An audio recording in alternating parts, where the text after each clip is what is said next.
우리는 요한계시록을 보면서 이제 사도 요한이 밤모섬에서 보고 들은 것을 이제 정언을 하기 시작했습니다. 4장에서도 본 것을 정언했고 5장에는 본 것이 3가지 정도가 돼요. 6장에도 본 것, 계속해서 그가 본 것을 정언하게 됩니다. 근데 5장에 와서 본 것은 1절에서 5절까지는 보호자에 앉으신 이가 두루마리 책을 가지고 계시는데 안팎으로 쓰여져 있는 책을 가지고 있는 것을 오른손에 가진 것을 보았잖아요. 그리고 근데 그 책은, 두루마리 책은 임봉이 되어 있었다. 그때 장로 한 명이 24장로 중에 한 명이 이 임봉을 뗄 사람이 누가 있느냐라고 했더니 사도 요한이 보니까 뗄 사람이 없어서 크게 울었더라 그랬잖아요, 지난 시간에. 그러자 울지 말라고 단호하게 이야기하고 그리고 다윗의 뿌리에서 난 자가 이겼으니까 이제 그 임봉을 떼는 것을 그 이긴 자가 할 것이라는 그런 의미로서 말씀을 했습니다. 이제 오늘 본문은 2가지를 본 것을 이야기합니다. 그 2가지를 본 것이 뭐냐면, 첫 번째는 보호자와 내 생물과 장로들 사이에 있는 어린 양, 그리고 임봉을 떼게 되는 그 어린 양을 말하는 거예요. 그 어린 양을 보았는데 보니까, 사도 요한이 보니까 그 어린 양이 죽임을 일찍 당한 것 같더라, 이렇게 나와요. 여러분 상상이 됩니까? 어린 양이 죽었으면 죽었고 살았으면 살았는데 죽임을 일찍 당한 것 같더라. 그러니까 뭔가가 하여튼 살아있는데 죽었다가, 우리가 생각할 때 당연히 죽었다가 부활한 그런 느낌을 주잖아요. 그래서 어린 양 예수 그리스도가 십자가에 죽으셨는데 일찍이 죽으셨고 이제 하나님 보좌에 계시는 그분을 이야기하는 게 분명해요. 그러나 표현상은 상당히 어렵습니다. 일찍 죽임을 당한 것 같더라, 그런 표현 썼잖아요. 그러면서 보니까 뭐가 있냐, 그 어린 양 손에 두루마리 책이 있는 거예요. 보호자에 앉으신 그 오른손에 있는 그 두루마리 책을 이제 어린 양이 가진 거잖아요. 취하게 돼요. 근데 그 어린 양이 보니까 뿔이 있는데 7개의 뿔이 있고 눈이 있는데 7개의 눈이 있더라. 그건 7영이더라, 이런 표현을 썼어요. 자, 여러분 이게 하나님의 세계에 본 사도 요한이 본 건데 이런 세상이 그려집니까, 여러분? 어린 양의 뿔이 7개가 있고, 그리고 어린 양의 눈에 7개의 눈이 있고, 뭐 괴물이잖아요, 사실. 이렇게 보면 그런 게 사실 잘 그려지지 않습니다. 왜 그런 표현을 쓰는지에 대해서 이제 말씀을 드릴 것이고, 어쨌든 그걸 본 거예요. 그걸 보자 그 어린 양의 손에 이제 두루마리 책을 딱 가지게 되자, 취하게 되자, 그 네 생물과 장로들이 그분 앞에 엎드려서 찬양하고, 그리고 거문고와 금대접을 가졌는데 향이 가득한 그런 향이 있는 그런 금대접을 가졌다, 이런 표현을 썼어요. 그런데 그 향이 가득한 금대접은 뭐냐라고 하니까 기도더라, 성도들의 기도더라, 이렇게 나옵니다. 지금 현재 내용을 쭉 살펴보는 겁니다. 그래서 여러분들이 그림을 머릿속에 조금 그려야 돼요. 하나님 세계에 갔더니 보좌와 장로들과 네 생물 가운데 있는 어린 양이 있고, 그 어린 양에는 뿔이 7개 있고 눈이 7개 있고, 그리고 그 손에는 두루마리 책을 가지게 되고, 그걸 본 네 장로와 생물들이 그 앞에 엎드리니까 그 엎드려서 금은고와 금대접, 향이 가득한 금대접을 가지고 있는데 그 금대접은 성도들의 기도더라. 요 내용이에요. 제가 이야기한 것. 그림이 그려집니까? 아마 이상할 겁니다, 아마 생각보다. 그런데 그 장로들이 가지고 이제 그런 걸 보고는 찬송을 하는데, 이제 찬송하기를 딱 이렇게 하잖아요. 어린 양에게 어린 양을 바라보면서 이 임봉 떼기에 합당하신 분이다, 그런 이야기를 하고, 그리고 그 일찍 죽은 이가 족속과 나라와 방언과 그리고 백성들 가운데서 따로 사서 하나님께 드림이 됐다. 그러니까 나라는, 족속이라는 이 세계 모든 족속 가운데, 나라 가운데, 백성들 가운데, 방언의 언어 가운데, 서로 다른 언어 가운데 하나님 예수 그리스도의 죽으심을 통해서 거기에서 구원받은 사람들을 하나님께 드렸다, 이런 표현이에요. 그런 표현을 하고 난 이후에, 그리고 나서 뭐라 하냐면 그들이 우리 하나님 앞에서 나라와 제사장을 삼으셨고 그 땅에서 왕노릇하도록 하셨다. 이 말은 다스리도록 하셨다, 이렇게 이야기를 한 거예요. 누가 했냐면 장로들이 그렇게 고백한 거예요. 이 인봉을 떼기에 합당하십니다. 그리고 일찍 죽음을 당하셨지만 그 일찍 죽으셔서 나라와 족속과 그리고 방언과 백성들 가운데서 따로 사셔서 하나님께 드리셨습니다. 그들이 바로 나라요 제사장으로 삼으셨고, 그리고 그 사람들이 그 땅에서 나라를 다스릴 겁니다. 왕노릇할 겁니다. 이런 내용이 사도 요한이 본 두 번째 보고 들은 내용이에요. 세 번째는 뭘 들었냐면, 이제 그 어린 양을 보면서 찬양하는 무리가 두 무리가 있는 것을 보는데, 보호자와 네 생물과 장로들 주변에 있는 천사들을 봅니다. 그 천사들의 수가 어마어마하게 많아요. 거기에 보면 수천, 수만, 천천, 만만이랬는데 수천, 수만이 되는 천사들이 어린 양을 향하여서 찬양하는데, 어떤 찬양하냐면 그 능력과 부와 그리고 지혜와 힘과 존귀와 영광, 찬송을 돌릴지어다, 이런 것을 이야기해요. 그런데 그 다음에 보니까, 그 사도연이 본 것이, 그 다음에 보니까 사람을 보는데, 피조물을 봐요. 사람이 아니고 땅 위에 있는, 땅 위에, 땅 아래에 있는, 땅 밑에 있는, 땅에 있는 모든 피조물을 보는데, 그 피조물도 찬양하는 겁니다. 그들도 영광과 존귀와 찬양과 이런 것을 돌릴지어다. 그랬더니 내 생물이 아멘하고, 그리고 장로들은 경배하더라. 요게 오늘 내용이에요. 근데 사실 이 내용을 제가 안 보고 쭉 했잖아요.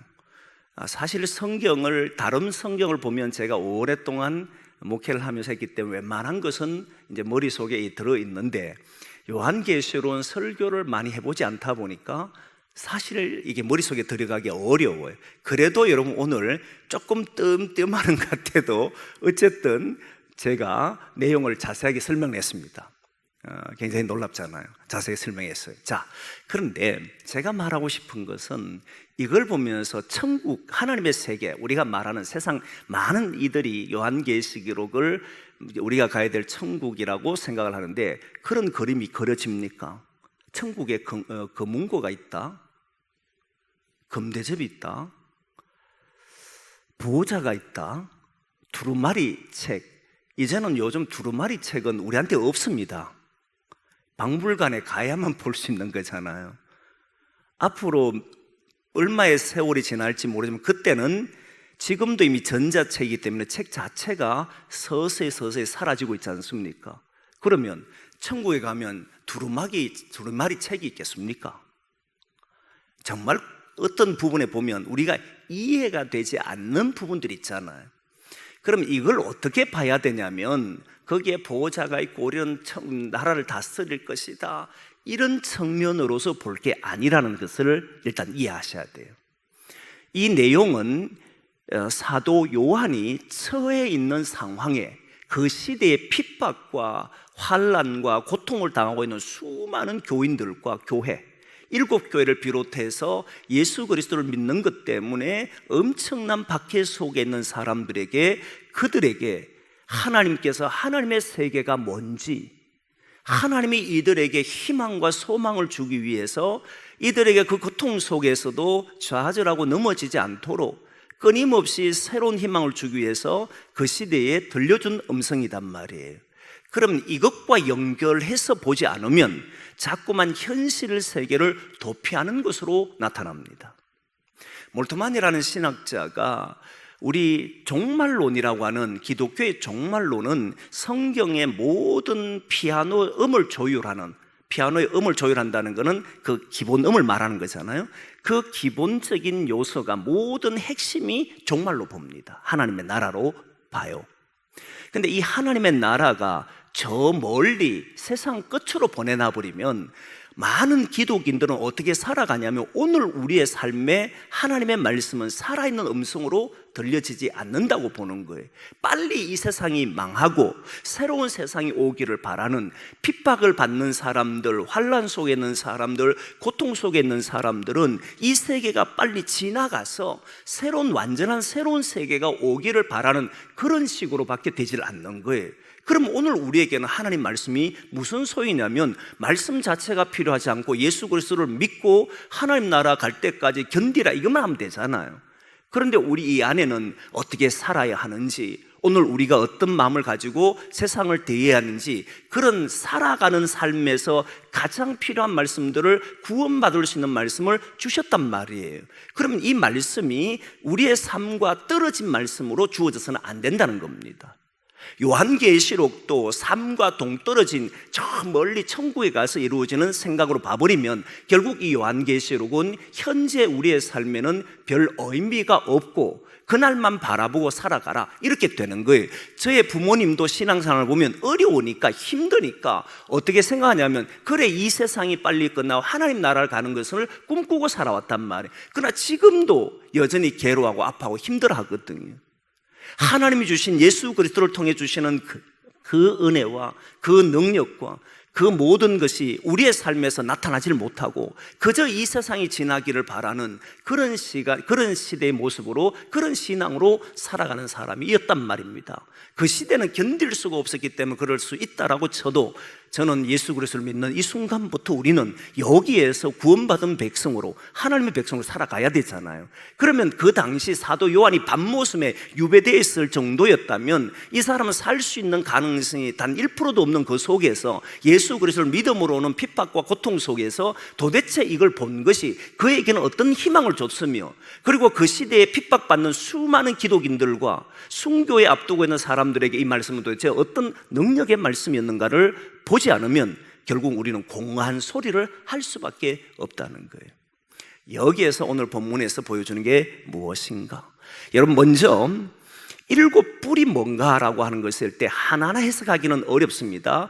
일단 일곱 뿔, 일곱 영하니, 일곱 뿔, 일곱 눈이라고 하니까 뭔가 좀 그려지지는 않잖아요. 여러분 보시면 성경에 봤을 때 이 가라타라고 하는 말인데, 헬라어로 이 가라타라고 하는 말은 원래 구약 성경에서는 능력, 힘으로 사용될 때 쓰는 용어입니다. 그게 어디 나오냐면 발락이라는 모압 왕 발락이 이스라엘 백성들이 자기 땅을 지난다라고 하는 것을 알고는 너무 두려워서 당시 하나님의 제사장이라고 하는 발람에게 저주를 요구하잖아요. 그때 발람이 하나님 백성들을 저주할 사술도 없고 복술도 없다, 어떤 것도 이 백성을 저주할 수 없다라고 이야기합니다.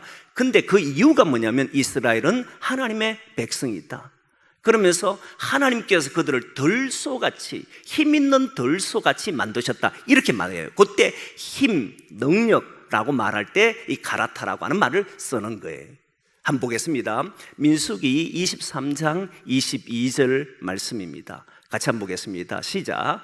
하나님이 그들을 애굽에서 인도하여 내셨으니 그의 힘이 들소와 같도다. 이때 들소가 보면 뿔이 있잖아요.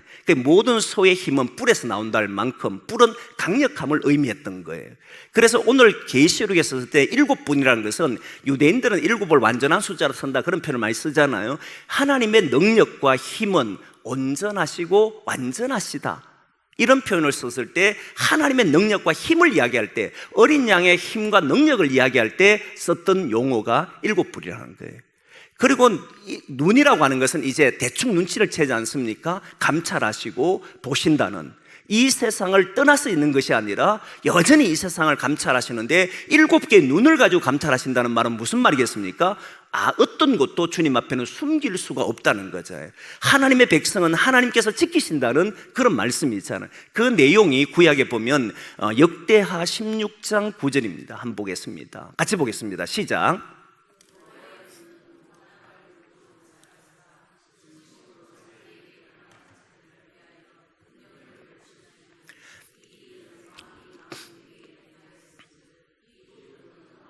전쟁이 있으리다 하며 가만둬 보십시오. 이때 여호와의 눈은 어떻다는 거예요? 온 땅을 감찰하신다.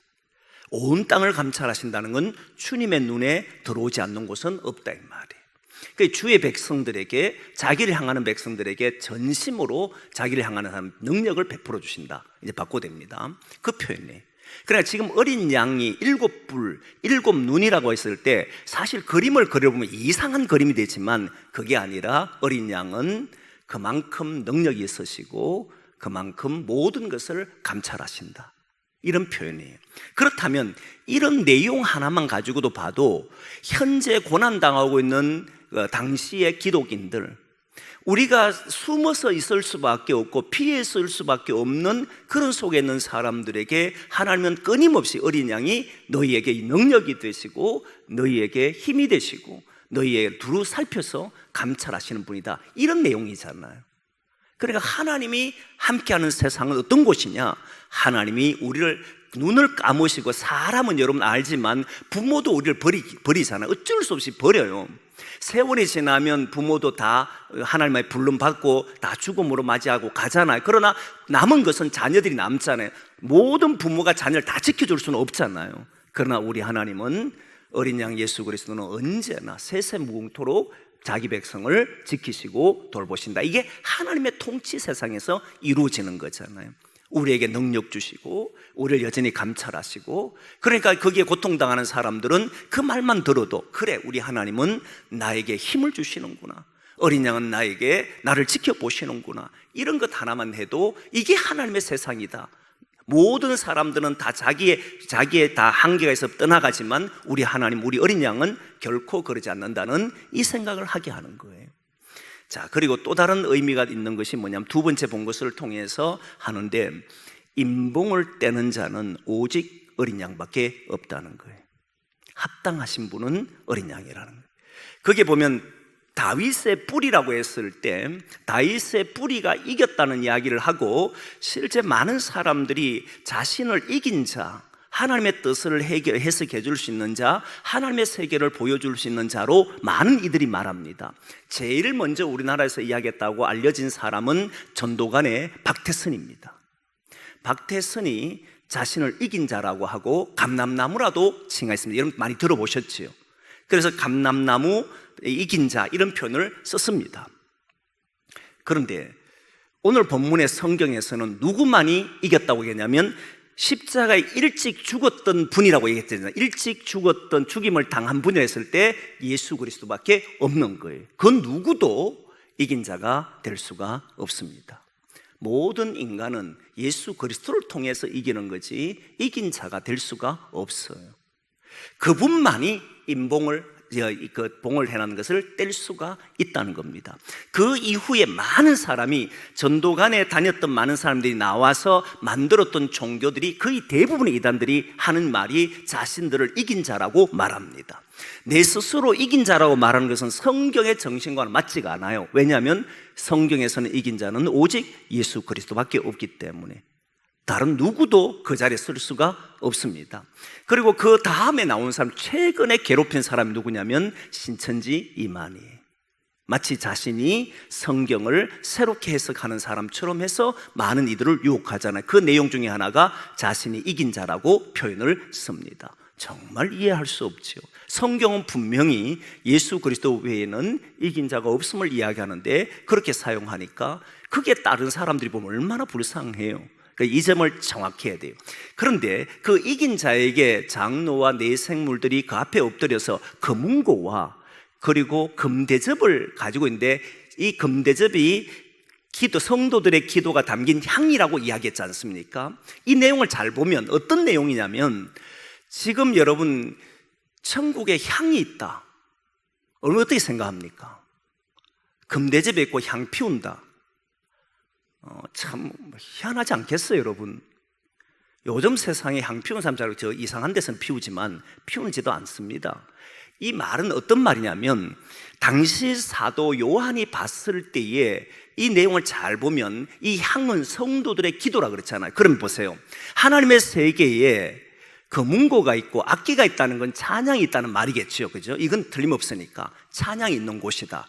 하나님 나라에는 찬양이 있는 것이다. 이해되죠, 여러분? 거기에는 찬양이 있고 감사가 있고 하나님을 높여 찬양하는 이런 일들이 있을 것이라고 하잖아요. 근데 기도가 있다. 뭔가 이상하지 않습니까?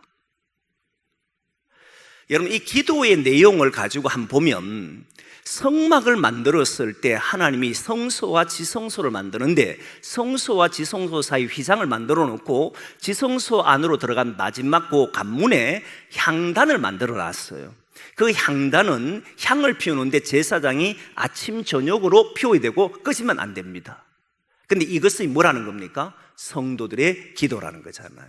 그러면 잘 보면 우리가 만일 천국이 이루어져 버리면, 하나님 나라가 이루어져 버리면 우리가 어떤 하나님 앞에 간구하고 이런 대화는 할 수 있을지 몰라도 이런 향을 피우는 기도를 하지는 않거든요. 그럼 이 말이 어떤 말이냐면, 지금 살아가고 있는 밤모습에 있는 사도 요한과 그리고 고난당하고 핍박당하는 그 기독교인들, 많은 교인들이 그 속에서 하나님 앞에 끊임없이 기도했을 거 아닙니까? 그럼 지금은 이것이 하늘에서 이루어진 세계를 보는 것이 아니라 하나님이 있는 곳과 우리가 살아가는 이 땅에 있는 삶이 같이 연결되어 있는 게 보여요. 연결되어 있는. 성도들이 끊임없이 기도하는 것이 하나님 앞에서 장로 24장로의 손에 들려서 계속해서 하나님 앞에 올려가는 모습을 그려주고 있더라는 거예요. 이 말이 얼마나 위력이 있느냐면요, 얼마나 큰 위력이 있냐면, 저도 그런 소리를 들어봤지만 오랫동안 신앙생활을 하면서도 하나님께 기도를 했는데 응답되지 않았을 때 그때 사람들이 이렇게 말하는 분들을 봤거든요. 왜 나의 기도는 듣지 않으시는가? 하나님은 왜 내 기도를 외면하시는가? 이건 많은 목회자들도 그러고 성도들도 그러고 이 문제 때문에 굉장히 힘들어해요. 내가 기도를 했고 새벽에도 금요 기도에도 수요 예배도 하나님 앞에 나와서 기도하는 시간을 가졌음에도 불구하고 내 고난과 아픔이 벗어나지 못할 때, 내가 간구하는 기도가 응답되지 않을 때 그 시간이 지체되면 지체될수록 사람들은 거기서 힘들어할 수밖에 없거든요. 과연 하나님은 계시는가부터 시작해서 다른 사람의 기도는 듣는데 왜 나의 기도는 듣지 않는가, 많은 아픔들이 있거든요. 그런데 여러분, 사도 요한이 뭘 보느냐면 그 장로들 손에 금대접이 있는데 그 성도들의 기도가 고스란히 담겨 있는 걸 봐요.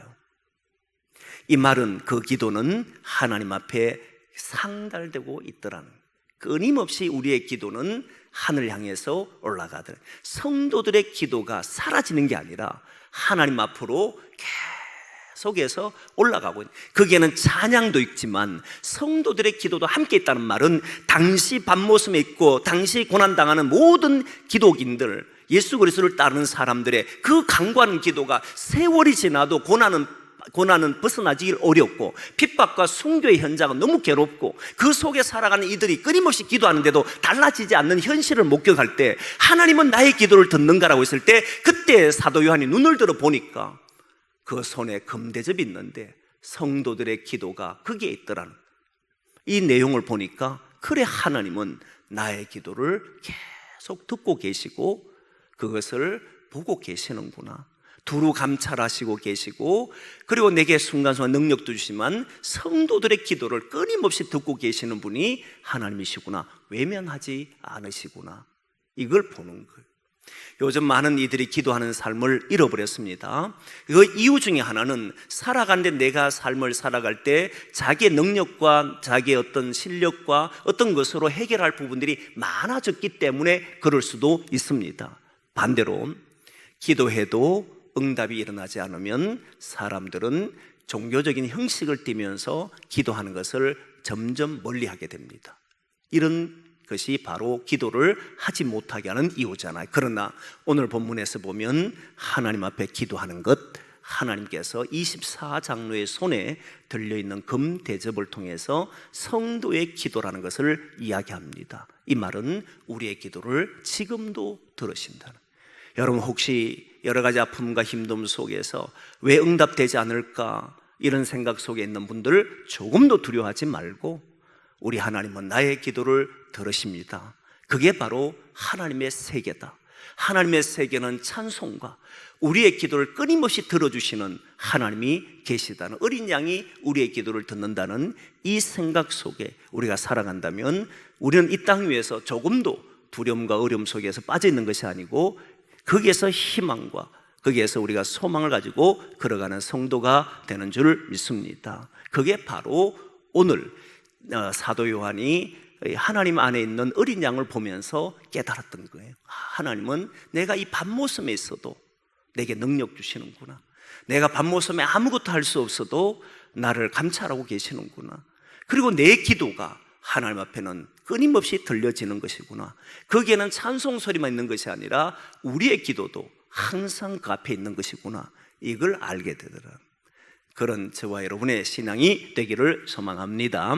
그리고 세 번째 본 것을 통해서 말씀을 통해 깨닫기를 원하는데요, 세 번째는 천사들을 받고 모든 피조물, 땅 위, 땅 아래, 땅 밑에 있는, 땅 위에 있는 이 모든 피조물을 보잖아요. 이 만물들이 노래하는 것을 보는데, 천사와 천사들이 찬양하는 것과 모든 피조물이 찬양하는 것과 지난 시간 요한계시록 4장 9절에 나오는 내용과 거의 일치합니다. 일단 요한계시록 4장 9절을 한번 보겠습니다. 시작. 그 생물들이 보호자에 앉아서 세세토록 살아계시는 이에게 영광과 존귀와 감사를 돌릴 때에, 그러니까 하나님의 세계에서 모든 생물들이 하나님 앞에 영광과 존귀와 감사를 돌리잖아요.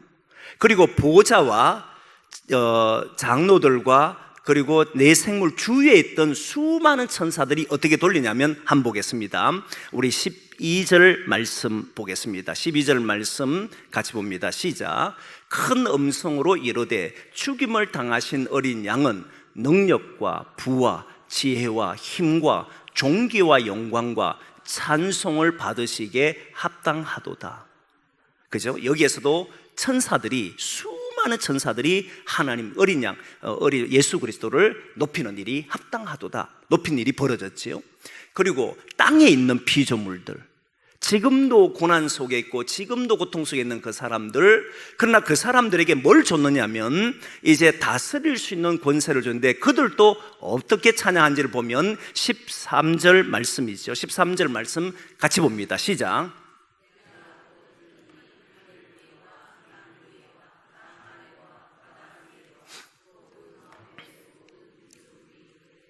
보좌에 앉으신 이와 어린 양에게 찬송과 존귀와 영광과 권능을 세세토록 돌릴지어다 하니, 똑같이 찬양 다 하죠. 영광, 존귀, 그리고 찬양, 권세, 이런 걸 돌리잖아요. 다 똑같습니다. 근데 뭐가 다르냐면, 지금 내 생물들은 하나님 보좌에 앉아서 찬양하고, 천사들도 보호자를 둘러선, 그러니까 내 생물, 장로들을 둘러선 천사들이 찬양하는 거잖아요. 근데 모든 피조물은 어디에 사느냐면, 거기에 보면 하늘 위에와 땅 위에와 땅 아래와 바다 위에와 또 그 가운데, 여기에 있는 사람들 누구냐면, 여기에서 정말 저는 많은 은혜를 받는데, 앞에 이제 그 주님께서 죽임을 일찍 당하셔서 일찍 죽음을 당하신 후에 피로 사셔서 하나님께 드림이 됐다는 이야기를 했잖아요.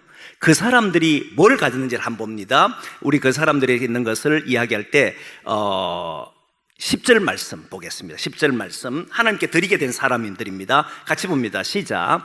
그들로 우리 하나님 앞에서 나라와 제사장들을 삼으셨으니 그들이 땅에서 왕노릇하리로다 하더라. 왕노릇하더라 하는 말이 있습니다.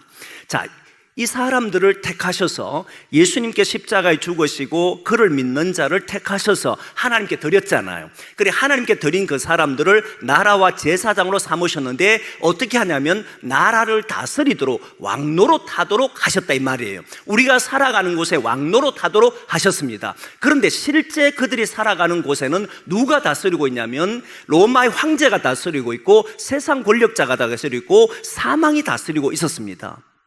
그래서 사망이 왕노릇한다. 모든 인간의 힘으로 다스리든 뭘로 다스리든 이 세상의 다스림은 모두 사망이 하는 거잖아요. 끝내 죽임입니다. 그런데 여러분, 주님께서 일찍 죽으시고 택하신 자들이 세상을 어떻게 다스린지를 보여주는데 로마서 말씀 한번 보겠습니다. 로마서 5장 17절 말씀입니다. 같이 한번 봅니다. 시작. 한 사람의 범죄로 말미암아 사망이 그 한 사람을 통하여 왕노릇하였으니 더욱 은혜와 의의 선물을 넘치게 받은 자들은 한 분 예수 그리스도를 통하여 생명 안에서 왕노릇하리로다. 자, 여기 가다 보십시오. 한 사람이 범죄해서 결국 사망이 그 사람을 통해서 왕노릇한다 했잖아요. 지금 우리를 다스리는 모든 것은 결국 죽음과 두려움과 불안이라는 곳에서 자신들이 그걸 극복하기 위해서 우리를 다스려요. 그래 이것을 보고 우리는 사망이라고 이야기했습니다. 모든 사람은 여기에서 벗어나지를 못합니다. 아담 이후의 모든 사람은 불안과 두려움 속에서 거기에 다스림을 받게 되어 있습니다. 여기에 떠날 수 있는 사람은 아무도 없어요. 그런데 예수 그리스도가 십자가 지시고 부활하시고 우리를 믿게 하시면서 뭘 했느냐면 은혜와 의의 선물로 넘치게 받은 자들, 우리가 그분을 통해서 다시 구원받은 백성들은 이제 예수 그리스도를 통해서 뭐 안에서 왕노릇 한다는 겁니까? 생명 안에서 왕노릇 한다는 거예요.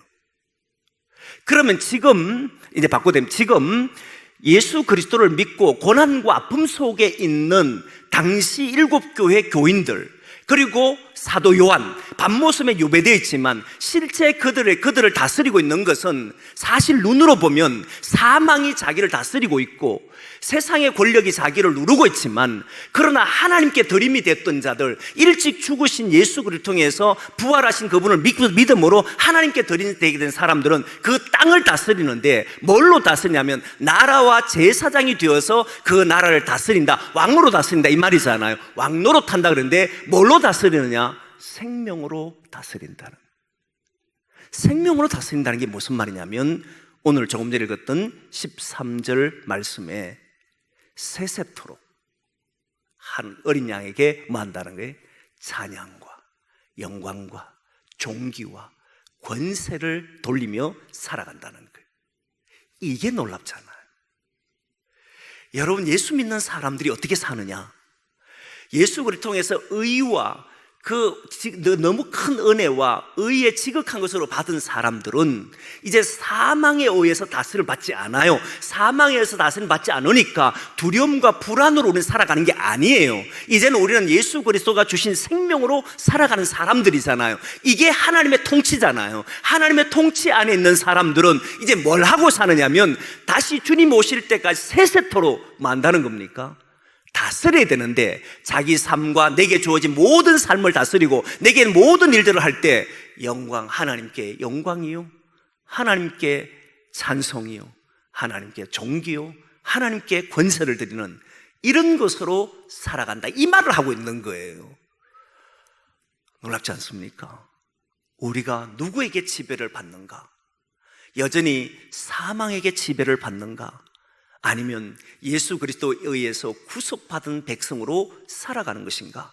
그럼 나는 어떻게 살아야 하는가라고 했을 때 여전히 이 두 싸움은 끊임없이 우리에게 일어날 겁니다. 사망이 나를 지배해서 끊임없이 분열하게 하고 다투게 하고 분노하게 하고 끊임없이 나를 무너지게 하고 사망에 이르도록 하는 것들이 우리를 끊임없이 유혹할 것이나, 그러나 우리에게는 하나님의 자녀인 하나님의 아들이신 예수 그리스도를 통해서 생명 안에서 영광과 존귀와 권능과 권세, 이런 것을 세세토록 돌리며 살아가는 이 두 삶이 주어진 거예요. 그러나 우리에게는 예수 그리스도 안에서 후자, 영광을 돌리며 살아가는 삶이 그것으로 세상을 다스리도록, 우리가 살아가는 것을 다스리도록 하라, 이 말씀이잖아요. 성도의 삶이 여기에 있다는 거예요. 그러니까 지금 반모섬에 있는 사도 요한, 그리고 7교회가 환난과 핍박 속에서 순교를 언제 당할지 모르는 상황, 죽음이라고 하는 그림자가 끊임없이 자기에게 다가오고 있는 그 상황에, 거기에서 이들은 뭐 하는 겁니까? 찬송을 돌리고 있고, 영광을 돌리고 있고, 권능을 돌리고 있고, 모든 권세를 하나님 앞에 돌리고 있는 이런 삶을 사는 거예요. 그랬더니 여러분, 오늘 마지막 절에 내 생물이 뭐 하는 거예요? 아멘. 어떻게 살래?